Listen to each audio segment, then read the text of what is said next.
Hi, Laura. Hello, Kino. How are you? I am fabulous. And as we said before recording, it's a choice.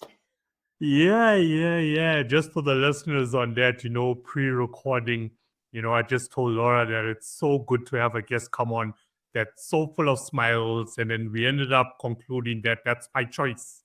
We all have that choice each and every single day to wake up with a smile, to go throughout the day with a smile, to end off the day with a smile. It just makes life so much more easier to go through. Yes. And we're not saying that it's all very easy and simple when we're confronted with challenges. But when you do place a smile upon your face, it changes the physiology of your body. And it doesn't erase what you're going through, but it can uplift you just a little bit. And then you can start to move from that point on. So I always Yeah. start with a smile. And it also uplifts all the people that you encounter on a day to day basis, like they can just see so much positivity going on around you, and you just attract good people to your life, you know? Yeah, that's what I love. So, Laura, thank you so much for coming on to the podcast. Ladies and gentlemen, I would like to formally welcome Laura Brennan Ballet to the show. Just ballet, just like the dance. That's how she explained it to me.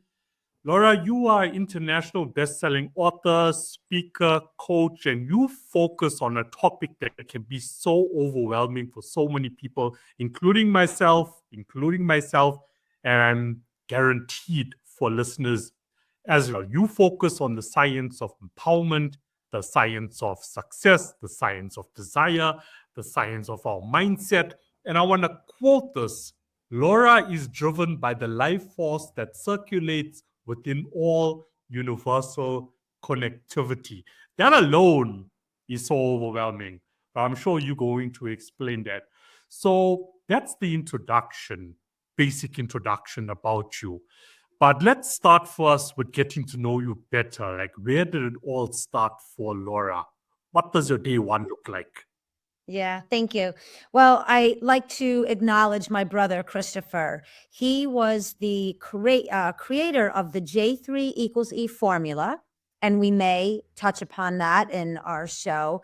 And it inspired me to become a better version of myself.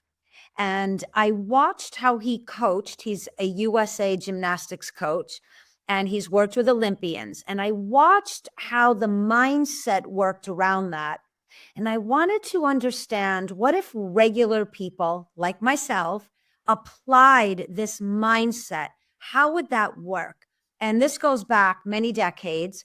And I just started to move into mindset advancement opportunity at a very young age, like in my teenage years.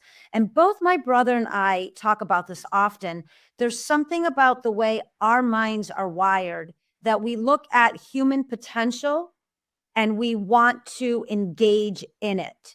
And it was so important for me to then share that knowledge and insight that I began creating through the science of an empowered life with others. It isn't as challenging as you may think, though there are challenges to living an empowered life. But I personally apply this formula every day of my life. My husband, my kids, all my family, my friends, anyone I come into contact with. And I'm sure throughout the show, the listeners, as well as yourself, will grab maybe one or two principles or the idea around thought energy or energy fields.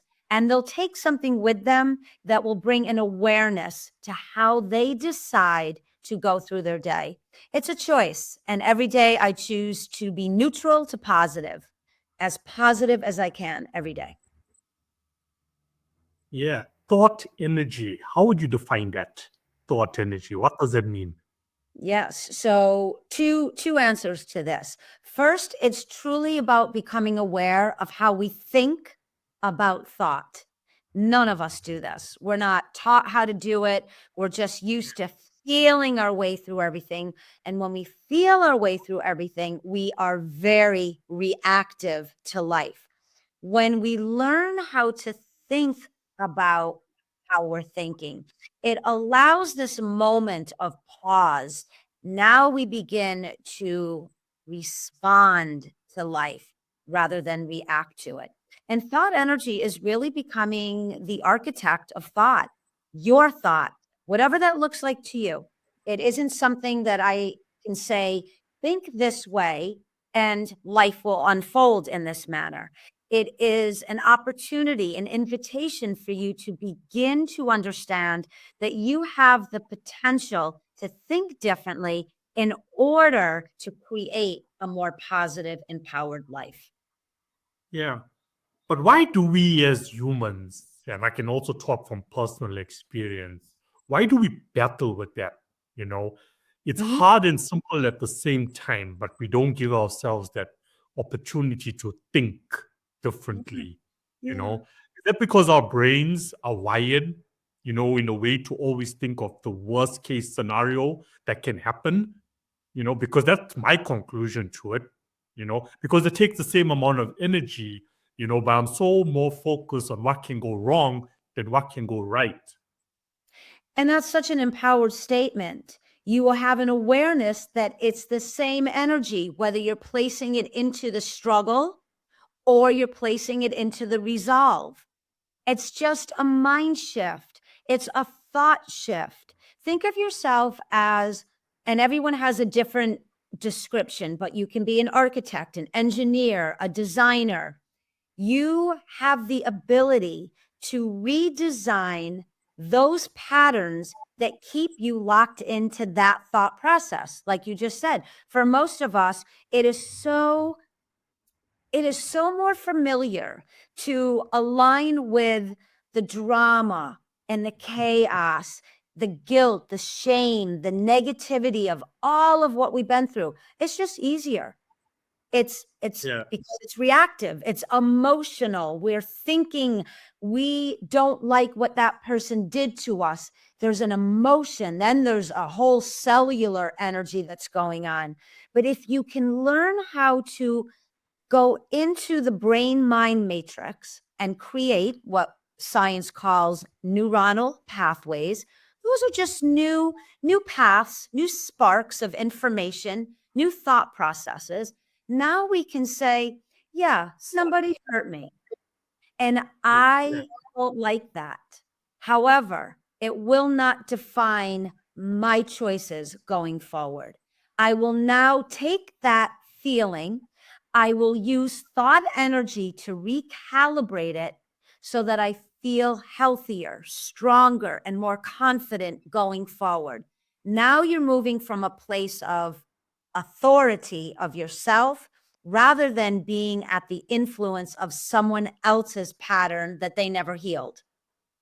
Yeah, yeah. And I'm sure in your life, you've also experienced all those negative emotions and you had your own personal transformation in order to now educate other people on that formula which you mentioned. you know it's not like, sometimes people may think, oh, here's Laura talking about this, making it sound so easy, but they don't understand. But you would understand because you've been there before in order to be where you are now. Yeah, I can authenticate what I'm speaking of because I've gone through it. And I get this often when I meet people. They'll see the outside product and they'll just assume, which we all do, oh, look at that person.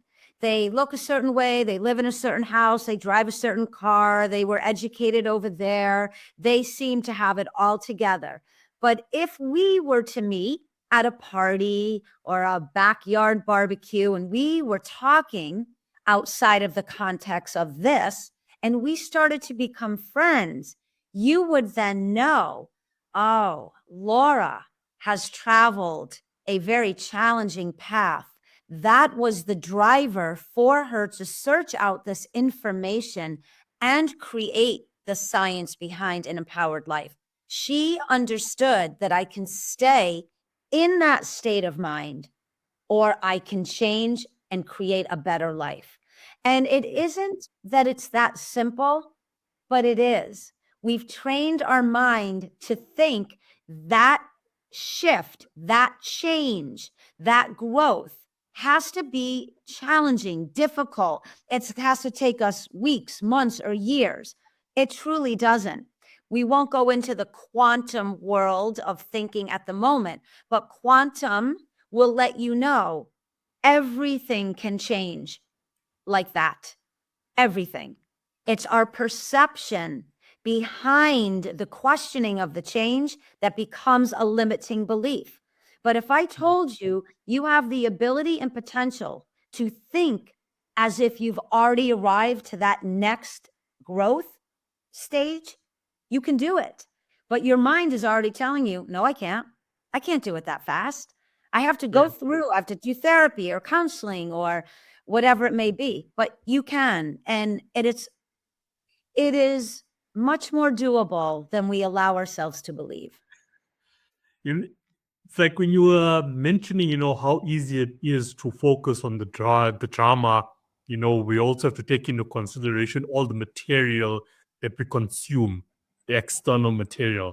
Mainstream media, all the negativity that happens around the world. The world is driven by fear because that's what makes all these big corporate companies billions each and every single year. So that also psychologically in the subconscious, plays on one's mind to say, okay, it's better for me just to rather focus on the drama, because you just program that way. Yes. And that's so beautifully stated again, Keynote. We are programmed. And if you start talking about data, information from outside influences, social media, politics, academia, right? It enters into the mind brain matrix and then it quickly travels into the emotional cortex of who we are because we're emotional creatures. It's a beautiful aspect, right, of being human. However, between the input of outside influence, this is the beauty and the power of the science of empowerment. It gives you a moment to stop and ask, what is that information? Is it having positive or negative effect on my mind, on my health, on my well-being? No, it isn't. Now I can exercise awareness into how can I change that incoming energy, mostly negative? How can I recalibrate it to neutral and now create a positive life? And so it becomes a skill where outside information is everywhere. There's no escaping it.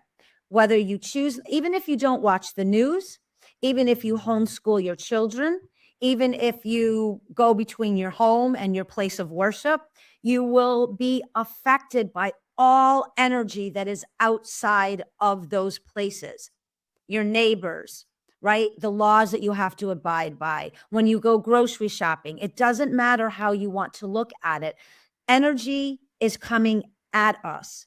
You have the ability to put up boundaries, shields, or mindset development skills so that when the information is coming at you, you become very, very quick on blocking it.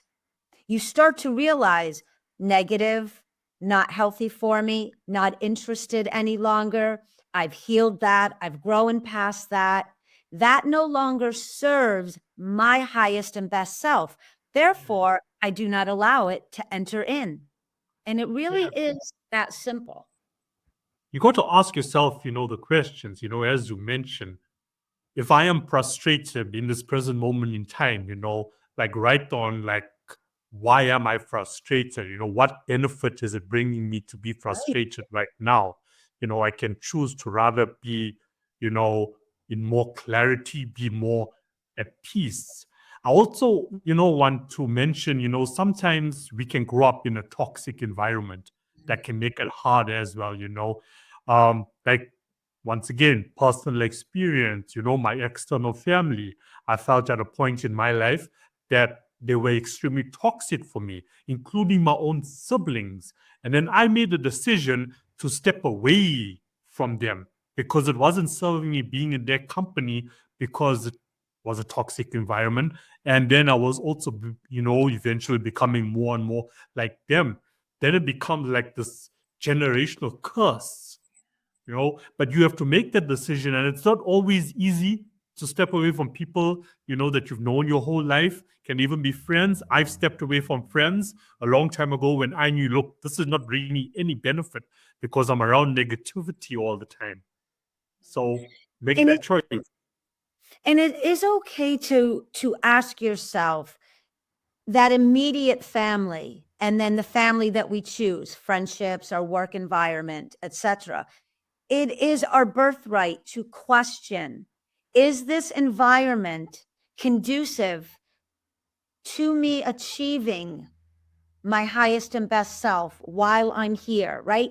While we're in physicality, while we are going through the human condition, do these factors, right, bring positivity into my life? Do they empower my mindset, my heart centeredness? Do they spark my soul, my spirit, my consciousness to become better than I was the day before? And we're so like trained from early on to be accepting of things that are not appropriate and not correct. And then if we question a mother, a father, a guardian, a sibling, and we see that strife that happens all between us, to break free from that, yes, it certainly is a very challenging task. However, when it comes to self-preservation and asking yourself at the very end of my life, when I look back, will I regret staying connected into that environment, or will I have peace in my soul that I released myself from that and I experienced a much healthier life? And it takes courage. Yeah. It takes courage to walk away from the familiar, but the familiar does not help us grow. Don't get comfortable Never. wherever you are in life. Never. You You can be know? comfortable in the moments of being comfortable. Beautiful dinner, right? Watching a sunset, falling in love, all of the human experiences that we cherish. But we know the difference when we've gotten very comfortable in an environment that is truly not good for us. And that's where maybe getting a little curious, right? What can I look for that's past this particular relationship? How can I garner a bit of courage to begin to just move away from it? So maybe you don't rip the Band-Aid off, as my grandmother used to do, but you take it a little bit at a time until you feel like you can take that last bit off. Everyone has a very unique way of moving through their personal experiences, but I just want to really drive into the listening audience. You have far more potential to do greater things than you've ever imagined. And if you are a bit scared or anxious, or it causes you a bit of stress, I would invite you to suspend all of that emotion and go into this newfound aspect of yourself as a lion or a lioness. Fear Yeah. nothing and go for it. You won't regret it. That is so well said. So well said. And I'm sure, another guarantee, there's so many people who resonate with what you're saying, but they're also so scared of getting judged. Oh, if I do this, then my mother or my father is going to say something, because it's just how it is. Because in some families, we brought up by the limited beliefs of our family and friends, so because that was their limits, now for me, subconsciously, okay, that's also my limit. I can't go higher than that. It's impossible. If they couldn't do it, how can I do it? And then it's like, boom, stop. And I'm glad you also mentioned, the workplace. How many people stay in a job or stick around in a company that is so toxic with negative people all the time, but they're so scared. They're so scared to take that jump, that leap of faith.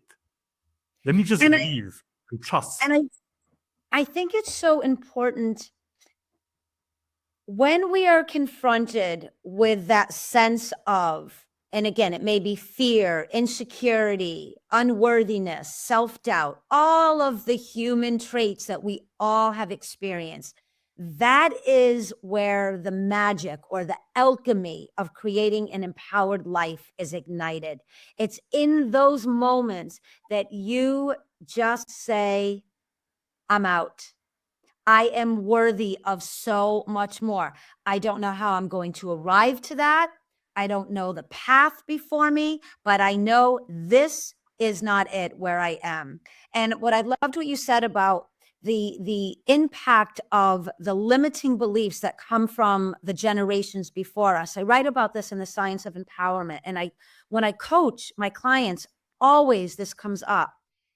What our parents and grandparents did, or the people that were our guardians, and that could be school and faith and all of that, they did the best they could, even though some of them did some really bad things. They did the best they could with what they were equipped with. If you look at it as tiers of energy, our great grandparents, look what they came from. Then look at our parents, and they actually up leveled a little bit. Maybe fundamental truths hung in there, values, beliefs, limited thinking, but they up leveled a little bit. Now look at where you are compared to when you were just a baby and where your parents were. I think if we can release the blame or the shame, the guilt, the holding others accountable for what didn't go quite correctly, and take on that full accountability for what we can now do differently. Again, this is the science behind creating an empowered life. You release the energy that is in contract with what doesn't work. You renegotiate with that higher part of you, that little gut instinct in there that is calling for more. And you be brave and you go for it. Yeah. And I mean, that calling is within all of us. It's just for us to listen to it. We're all here for a reason. There's a purpose behind our lives. But we need to listen to that internal voice. Whatever you want to label that internal voice, whether you want to label it God talking to you, whether you want to label it my ancestors talking to you, whoever. But it's so important to listen to that internal voice. And I do believe it's all of that. God energy is the highest energy, period. Now there's different ways of looking at that energy. What does that mean to different people? Or you can go into universal energy, right? More spiritual, more maybe ethereal based, right? And you maybe are understanding that there's set principles and laws that happen within the universal energy. You can look at it as consciousness awareness. Again, that internal voice that somehow was always calling to us to become more than what we've settled for. So I don't think that there's a set way. It's whatever works for you. I have clients that are very religious, very faithful. I have clients that move in the magic of the universe. I have clients that aren't sure. They don't know what to believe in anymore, right? Because of how they were raised, the things that went wrong in their life, the way society is. I think aligning with higher energy and fill that in, however that feels right for your heart, and move in that direction. It will never lead you wrong because it is that part of your higher knowing that is directing you to a change that will benefit you in your life. Yeah. What caught my attention with what you just said is having clients that are religious. Because from my point of view, all that you practice is more spirituality. And there's this huge difference between being religious and being being a spiritual person. So is that difficult for you when it comes to coaching? Because now it's what Laura is saying versus what doctrine is saying, No, because I don't see the difference. right? God energy is spiritual But do energy. they ever bring up, like, you may say something, but now their priest is saying, something different on how to go about it? No, because I don't go into religious philosophy. When we talk about creating an empowered life, let's say you came to me and you're very religious, you will use and apply your relationship with God to help support you in creating that empowered life. No Yeah. different than someone else may use astrology. I'm just using that as an example. I have friends in the quantum field. One of my brother's dearest friends is a Harvard professor, quantum studies. They can sometimes use mathematical or geometric philosophies to look at the sciences behind things. All of it stems from this understanding of self. Do I want to achieve the highest and best self I can while I'm in physicality, i.e., the human experience? Or do I want to settle for what is done to me at the directive of someone else? If you get there through God, if you get there, you can worship a butterfly. It does not matter to me. If you are aware that you are not fully engaged in your brilliance, your genius, now we start to move into what are you willing to do about it? What is your accountability for that shift? Critical thinking, this is where we suspend emotionality for a moment. We think with clear, rational thought energy. Now we go into the fifth principle, energy. It's in everything. Energy is in everything. We are energy beings. We are actually energy in motion, in action, or we are energy in pattern or stagnation. So, however, my clients or the listeners, they know where they are connected and where it benefits and supports and inspires them. And they know where they're connected that drains that inspiration, that stops the ignition into something of furtherance. Everyone knows that. And however you choose to get there, it's important, but it isn't a marker against or for an empowered life. It will add Yeah. to it if it's already a strong belief. And if it's a wavering belief, then maybe it doesn't hold steady and you start to bring in new perspective and you start to look at the world in a different way. Because I have a client, she's 72 years old. When I started coaching with her, she has a lot of childhood trauma Yeah. and didn't talk to siblings for decades. She first read the book and then she came in coaching. Her entire life has changed. And she was a God-fearing woman from her childhood.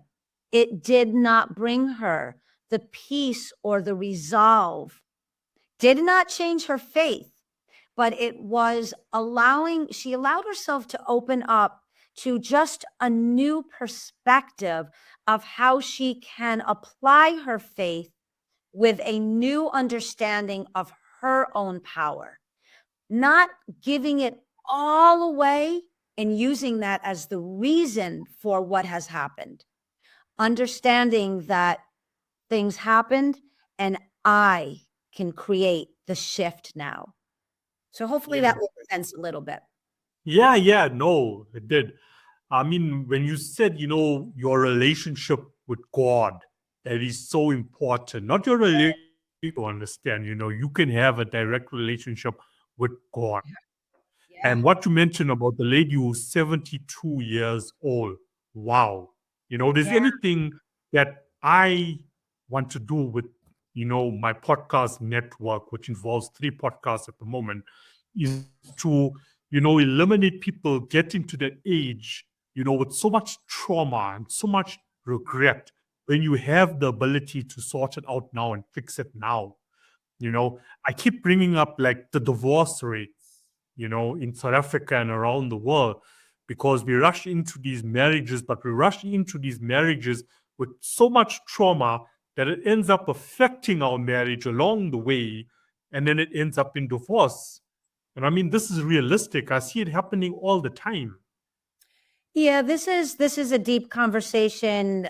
Just to touch upon it, when you have two individuals coming together and literally pulling the Titanic into the relationship, which is what we all do, there's no way. We're both weighted so far underwater.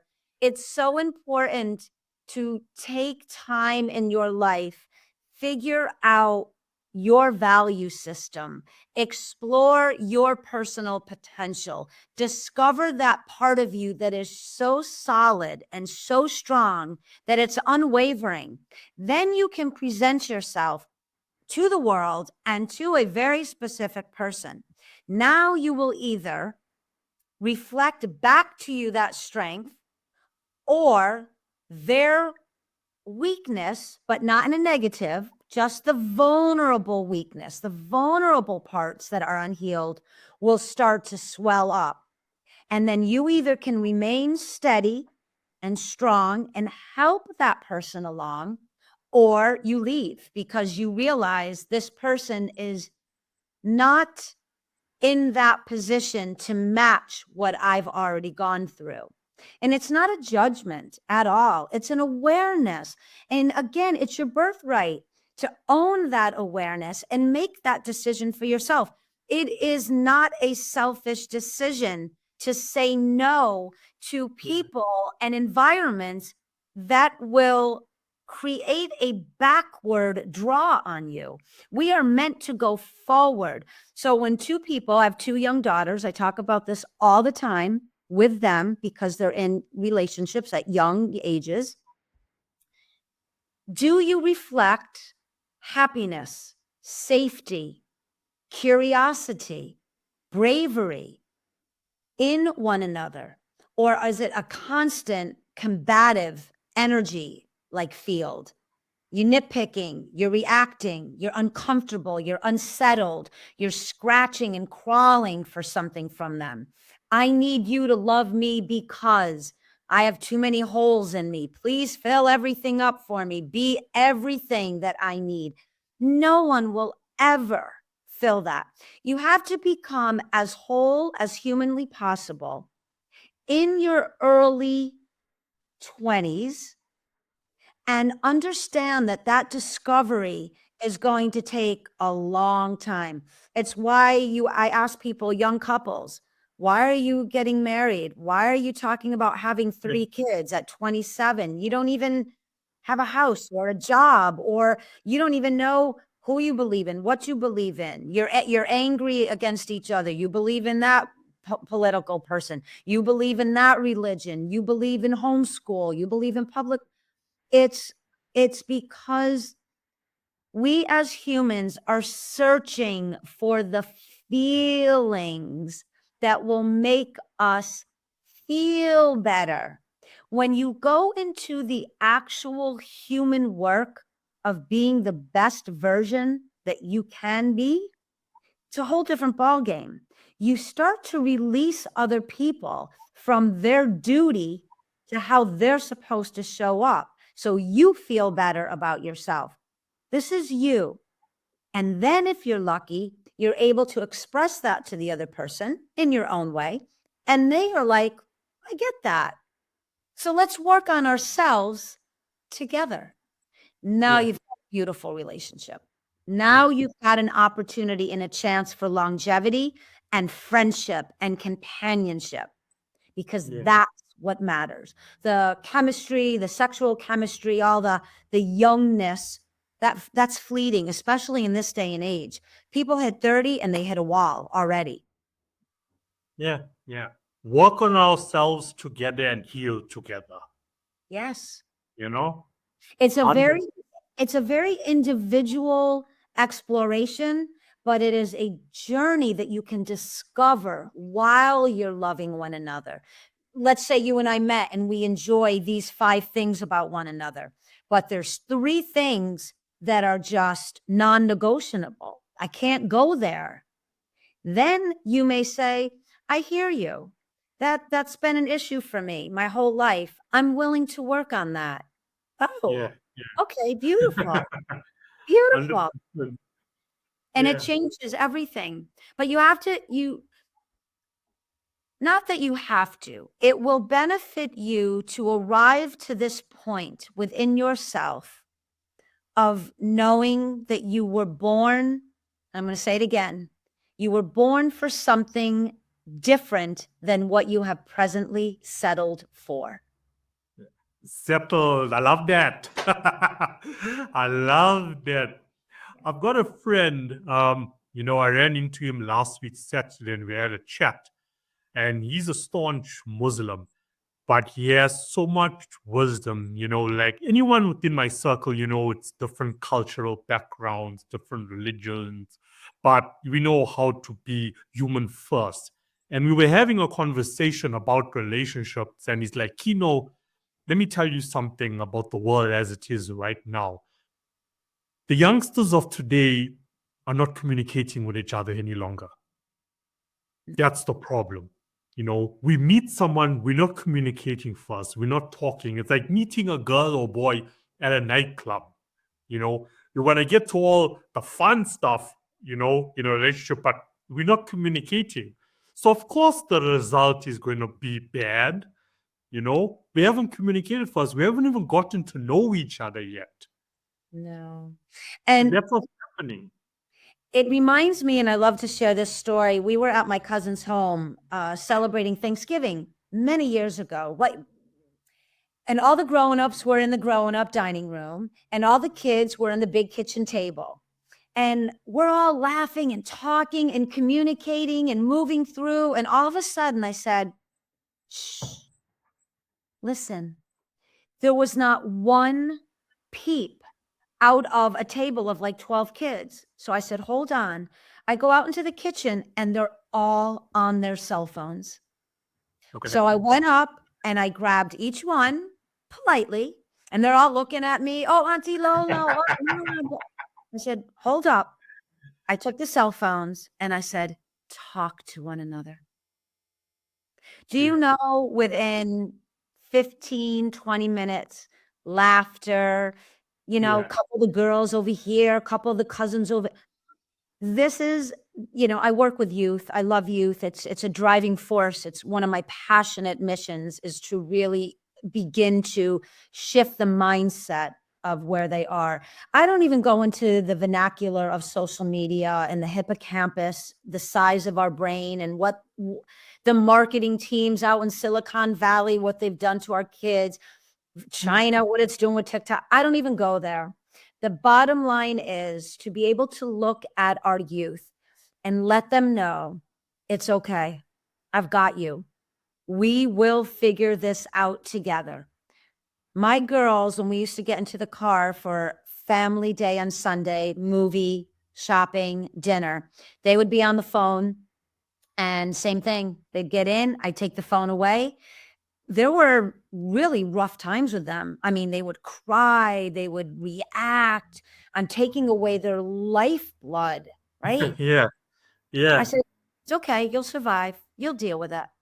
Yeah. And we talk about it now as they're older, and they now can look back and be like, I can't believe I was that addicted. And I missed time with my family because I was so addicted to that. It is definitely a challenge for those of us that are older or in leadership positions to find ways that are calm and compassionate to reach our youth. But it is very true that there is no communication. I'll even say, and my kids grow up in my home. They know this. I'll even say, oh, they'll say, well, I talked with grandma, and I said, did you speak with her? Or did you text her? Well, we text. I said, no, that's not talking. Call her now. Yeah. Thank Yeah. you. And I walk out the door. And Yeah. it's something that I never grew up with, right? A little bit older generation. And it has to change. It needs to shift because the youth does not know how to handle life's challenges anymore. 100%. They're not equipped. 100%. They don't. They don't. This has been mentioned so many times on the show. You know, the generation of today, because they're so addicted to the phone, and what's going on social media and comparing themselves and having certain expectations. And because it doesn't work out for them, how it worked out to some millionaire kid, if he's a millionaire, we don't know. Social media is saying, okay, that kid is a millionaire driving a Ferrari. We don't know if it's true or not. And because of that expectations now, I'm feeling so depressed, and then anxiety and then depression kicks in, for the youngsters. Then they finish school and they just don't know how to handle the real world. They don't know how to handle life without their parents. They don't even know how to do the basics of being an independent person in this world. The moment they get knocked out once, it's tears. I mean, Yes. for us, I'm a millennial, but I get knocked down, I get back up. Yeah. They don't know how to get back up. I'm glad that I grew up in the generation I did, where I could chill on the street with my friends. Yeah, there were phones throughout that period, but social media wasn't in the game at that time, or it wasn't so big as it is now. But our phones were in our pockets. The only time we really took out the phone if another friend was calling to us, yo, guys, where you at? I'm coming to check you out now. Yeah. You know? Wow.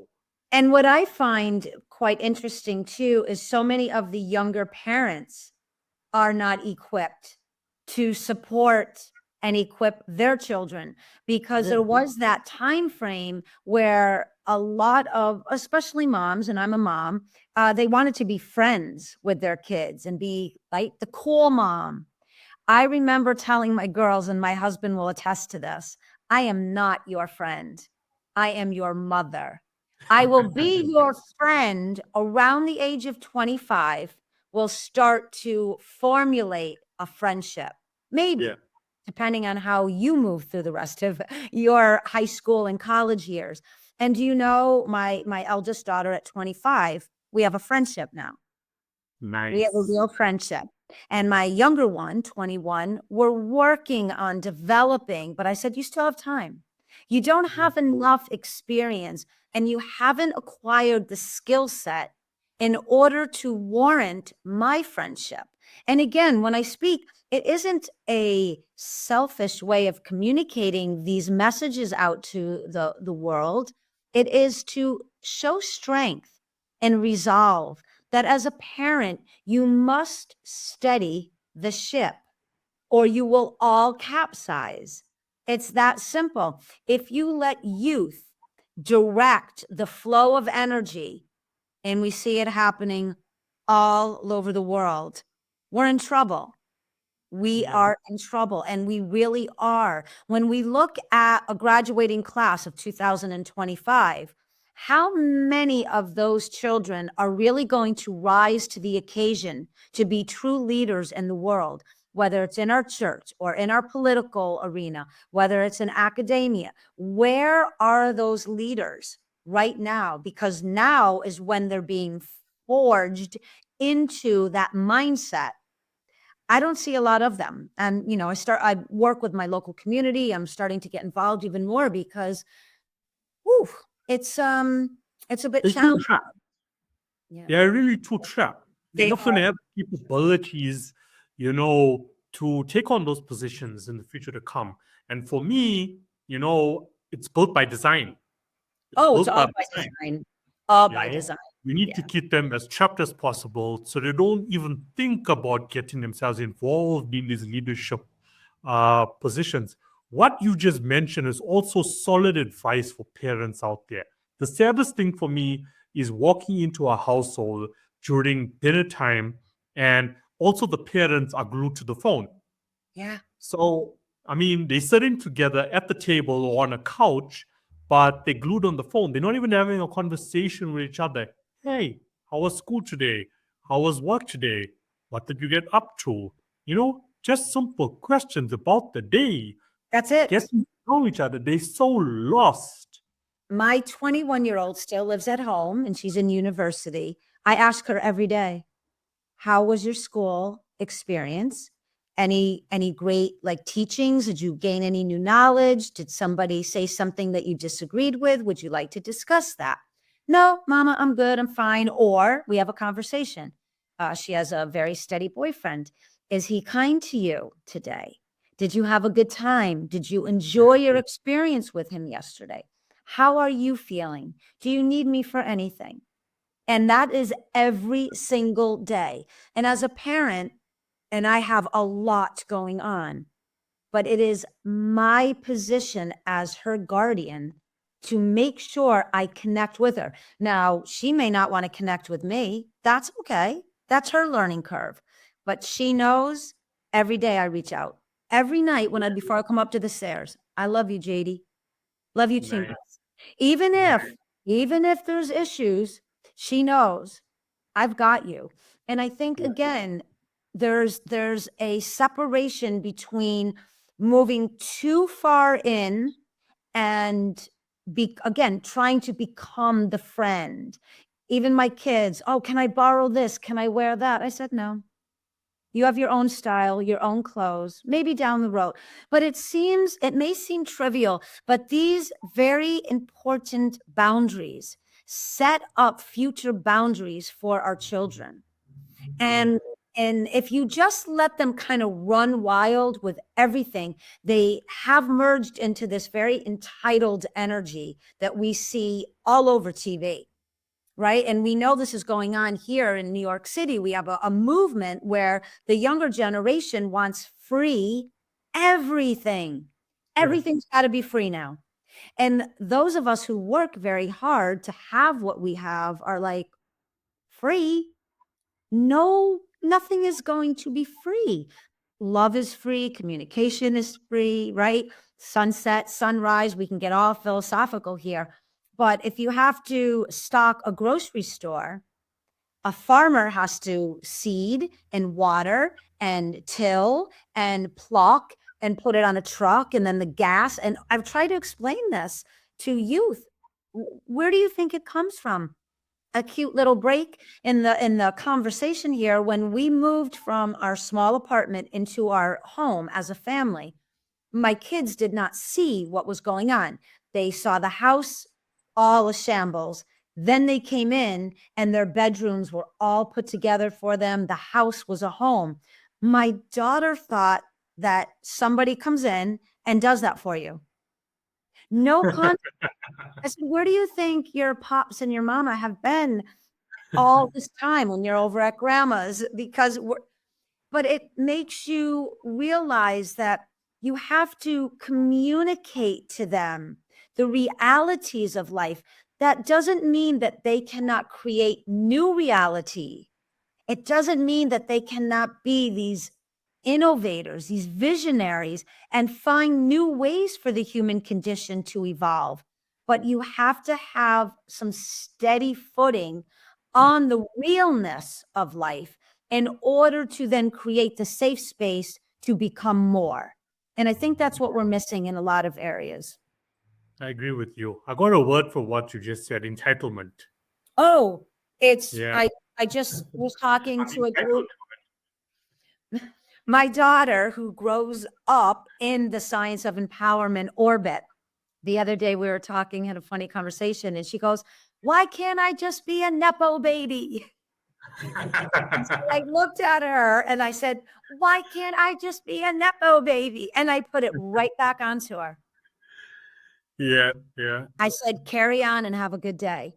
It isn't the way. And I said, even if you'd be miserable.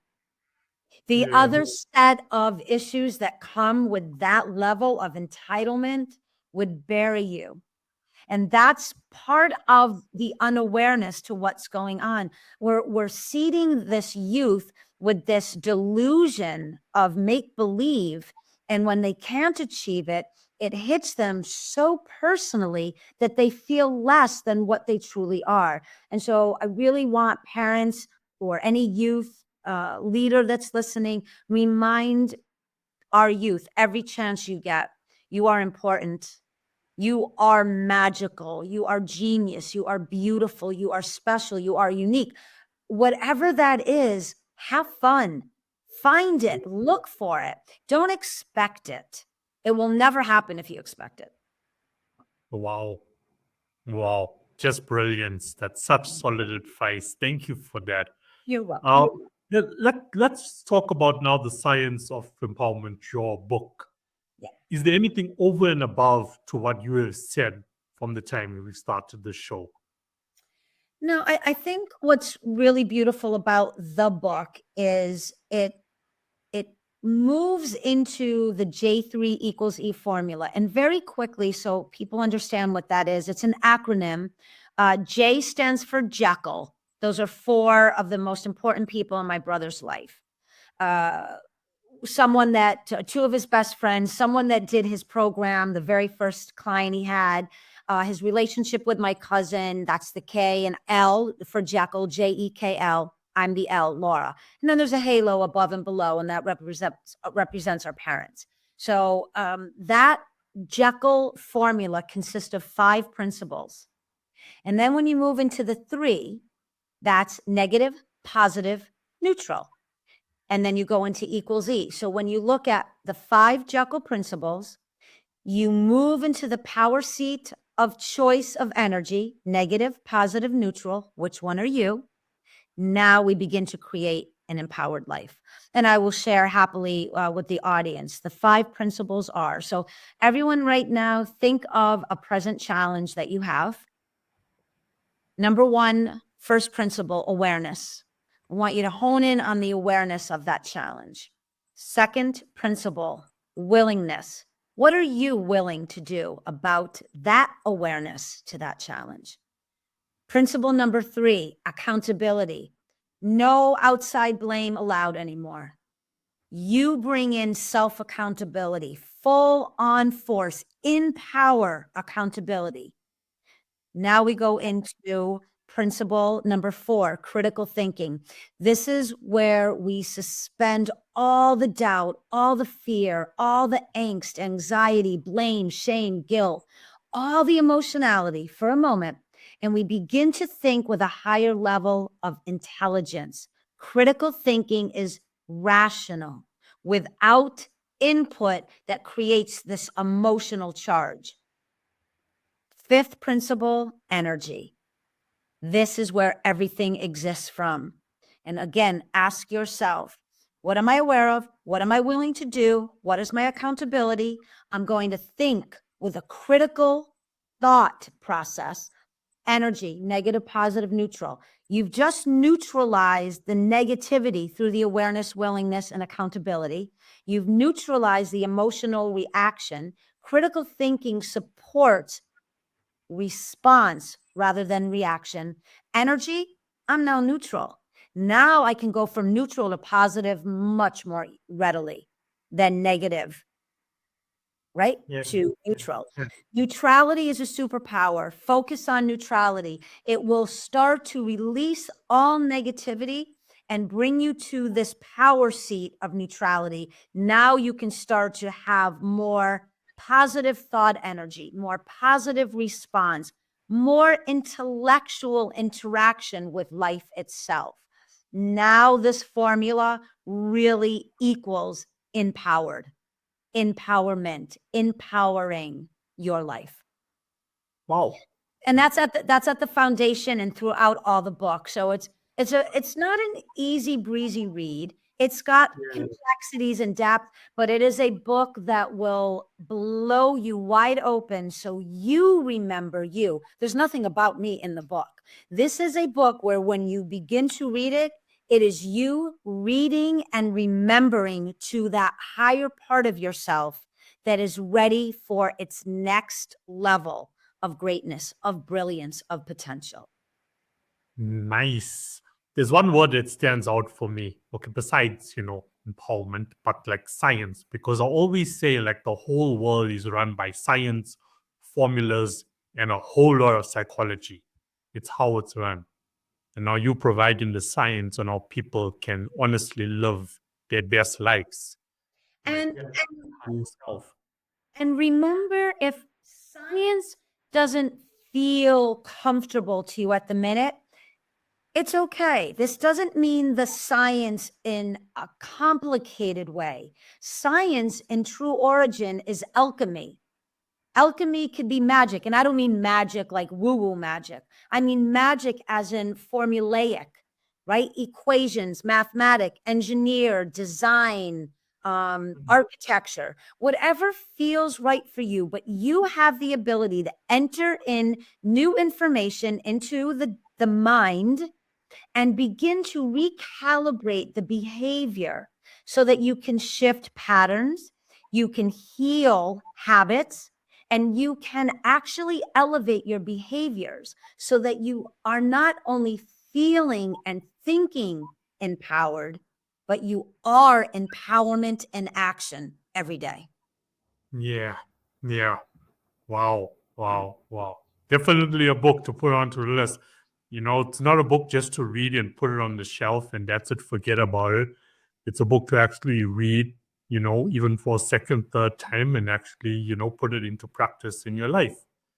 I've had so many Follow the clients, formula. yeah, and they've read it so many times, or they've read it 2, 3 times, and each time they pick it up, it's a whole new book to them because they've grown, they've advanced, they've evolved, they've elevated from the book.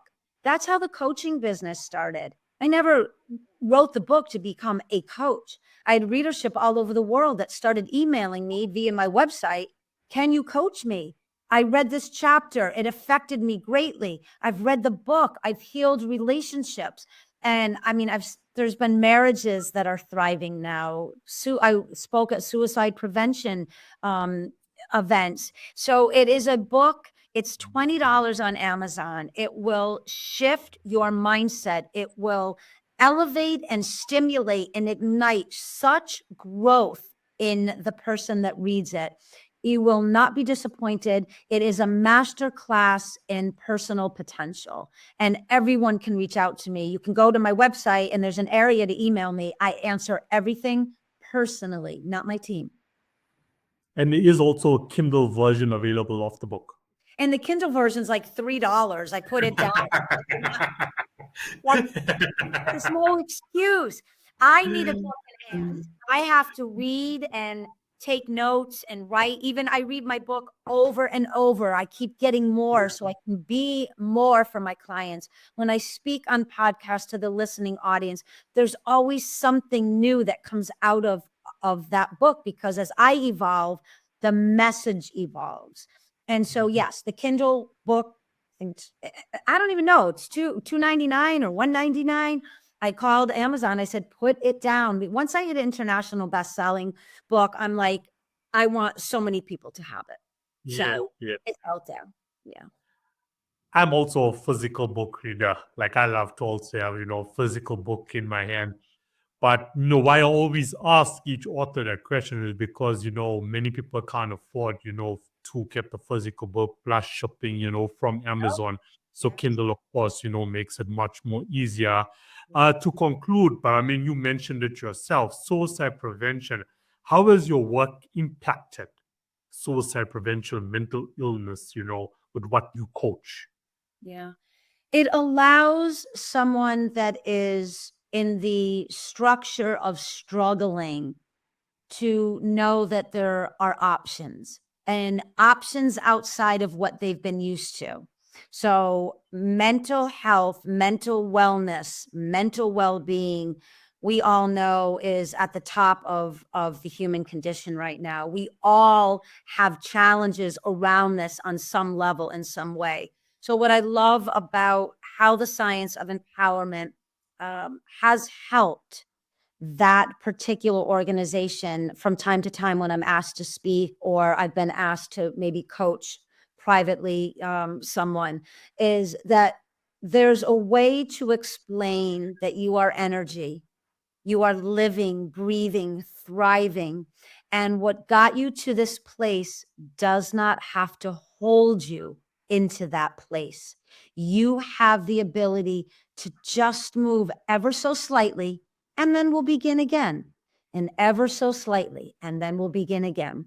And that seems to resonate with their heart and this ability to, wow, I really don't have to stay here. Maybe I'm not sure how to get out of it, but with my coach, I know we're going to figure it out. And it's a very gentle process. Yeah, energy.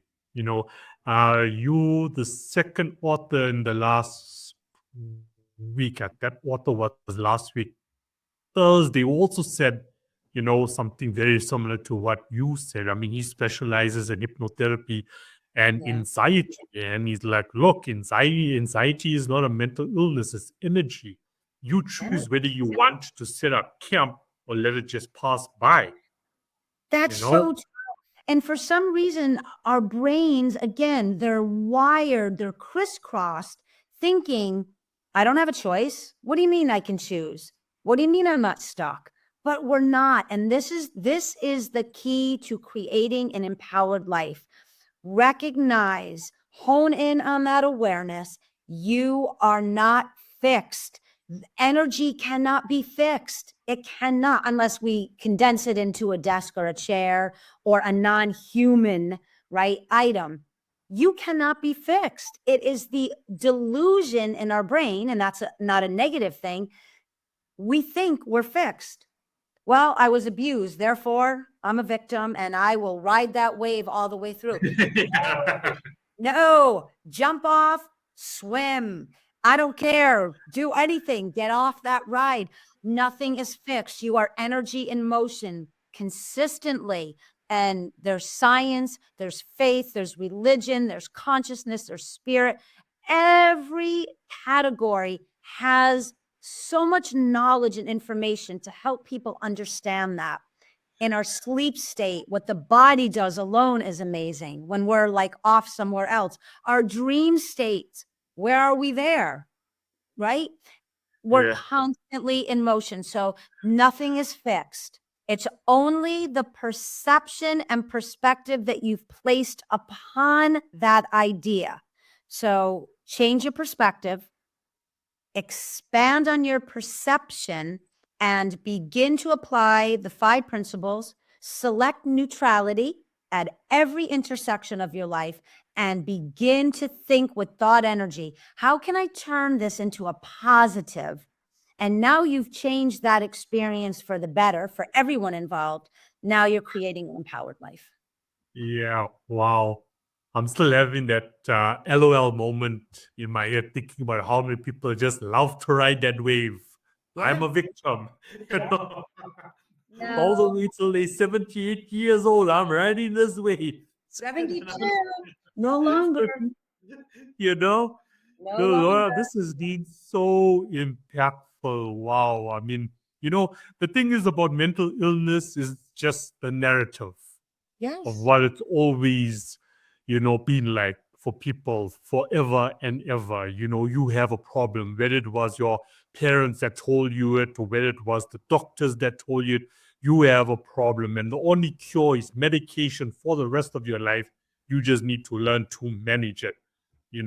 Doesn't really fix the root of the problem, but all that you have provided on the show, your work, your book, gets to the root of those issues, those problems, and we And can make choice.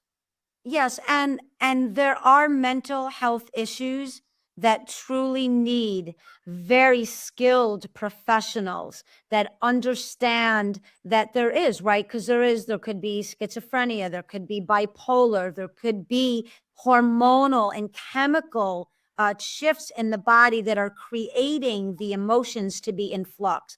Everybody, we know this, right? Always speak with your practitioners, your doctors, but don't be so quick to just jump on the first, diagnosis, the first, bottles of pills.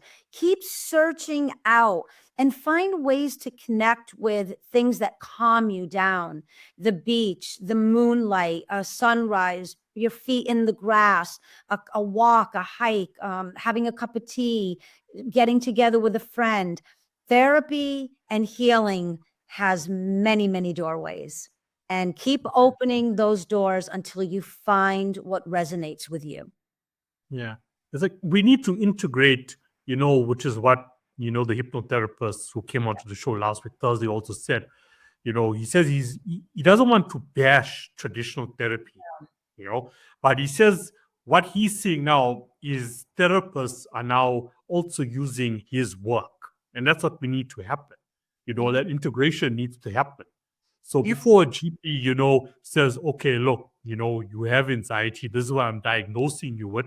And this is what you're going to be suffering with for the remainder of your life. How about, reading Laura's book first, integrating that with his or her work, and then giving a proper evaluation. There's other options on the table. Why don't you practice this formula that was done by this expert in this field? Right. And again, we're so kind of moved into this contract of thinking, right? We re-sign these contracts with ourselves. Someone said something to me and it stuck. Somebody called me a name and I became it. Someone said I didn't have what it takes to make it. Therefore, I didn't try. All of those experiences are mirrors, the reflective markers for that part of you to rise up and say, oh, no, you don't. You do not dim my light. You do not step in my way. You are but a mere obstacle that I can now pick up and place over there, and I will carry onward. Do not let anyone have directive over you. It's not the way it's supposed to be. It's okay to acknowledge the pain and the trauma and the suffering. It is okay to hold other people accountable, but not at your detriment.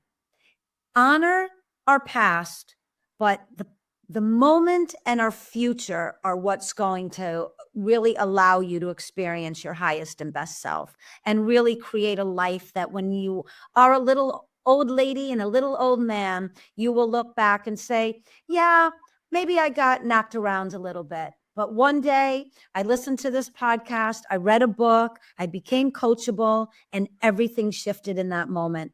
And it's just been one beautiful ride from then on. Wow. What a way to conclude. What a way to conclude. Laura, where can listeners find you online? Everywhere. I'm on LinkedIn and Instagram and Facebook. There's a Science of Empowerment business page. But please visit the website, www.thescienceofempowerment.com. There is a copious amount of knowledge and insight and education, all free. There's blogs, there's a media page with podcasts. This will be on there as well. It's you kick back with a cup of tea or a coffee or some sparkling water and just fill your mind with new possibilities, new language, new insights, your higher self, your consciousness, that beautiful, beautiful part of you that's in there that maybe somebody buried down has an opportunity to come up once it starts to see itself somewhere else. So all social media. I'm not big on social media. I don't have a lot of followers, but my kids are like, enough. We're putting you on TikTok. You're getting everywhere. So I'm like, go for it. I'm also creating an absolute beautiful powerhouse of a course that will be very affordable for everyone. And it's the same but different. It's really quite remarkable on that. And then Amazon, you can get your very, very affordable Kindle version. Or if you want to hold the book in your hand, go to Amazon and look for The Science of Empowerment, Laura Brennan Ballet. And you can even read the reviews and you'll get a really good vibe for the readership and how they feel about the book. I mean, just by listening to you throughout this conversation is enough motivation. I was just thinking to myself when we were talking about, entitlement and, the youngsters of today wanting stuff for free. The year's material that you can get for free that's actually going to bring value to your life. Yeah. So if you're still looking for free, head over to the website and grab this. Yes. Thank you. Laura, thank you so much. I will definitely share the links, to your I wouldn't say social media because you're not too active, but definitely where people can, really engage with you more, which is your Yeah, and I website. am on there. I've got a great Facebook and social media, my Instagram, all of them they're wonderful. I haven't really focused on bringing, I mean, I've got, almost 4,000, in my community and LinkedIn and stuff. It's just, I'm starting to do that, writing the book, creating the course, coaching.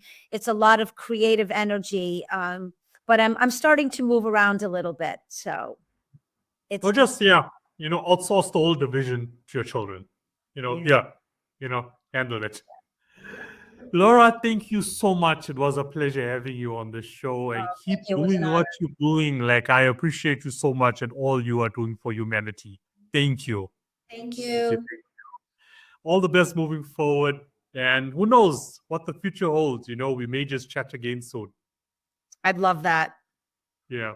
Okay, Laura, thank you so much and enjoy the rest of your day. Bye. Bye.